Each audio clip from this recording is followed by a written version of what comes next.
I'm Olivia Mason. I'm a professor here at Florida State University. I'm in the Earth, Ocean, and Atmospheric Science Department, and I'm an oceanographer. I got a PhD in oceanography at Oregon State University. I really started to focus in on studying microbes that live in the ocean. So I went on a drill ship and spent 2 months drilling to get samples 1,400 meters below the seafloor. While I was at Lawrence Berkeley National Lab, I was working under BP's Bioenergy Institute, and that's when the Deepwater Horizon, the oil spill happened. We were looking for microbes that maybe would eat oil. Well, microbes are considered ecosystem engineers, and one of the things that they do is they eat oil like we eat food. We brought them back to the lab. We have to use all of these techniques that are looking at their genomes, and then we look at the genes that they're expressing. We found out that they really weren't consuming the really toxic components of oil.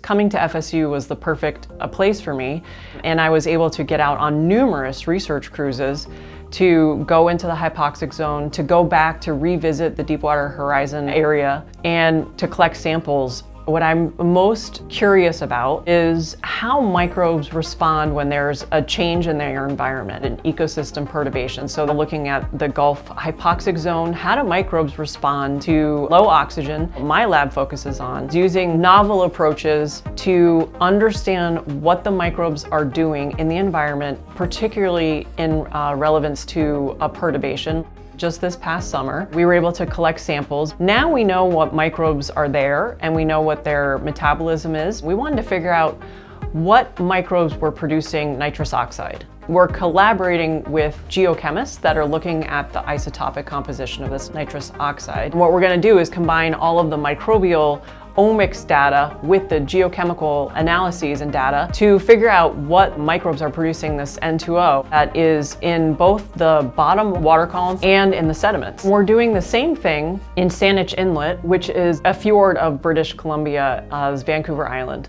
I'm the director of WMSE, which is the Women in Math, Science, and Engineering Living Learning Community. They live together in Cawthon Hall, and many of these WMSE students go on to graduate in a STEM discipline, and they remain active in WMSE their whole time at FSU. I have been impressed with WMSE students since I first interacted with them, and I was asked to consider being the director of it.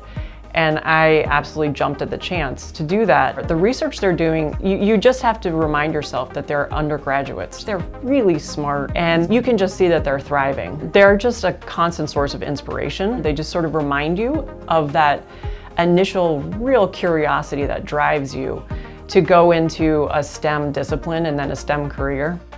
I really love what I do. I love being an oceanographer, and I feel like coming to FSU is a really good fit.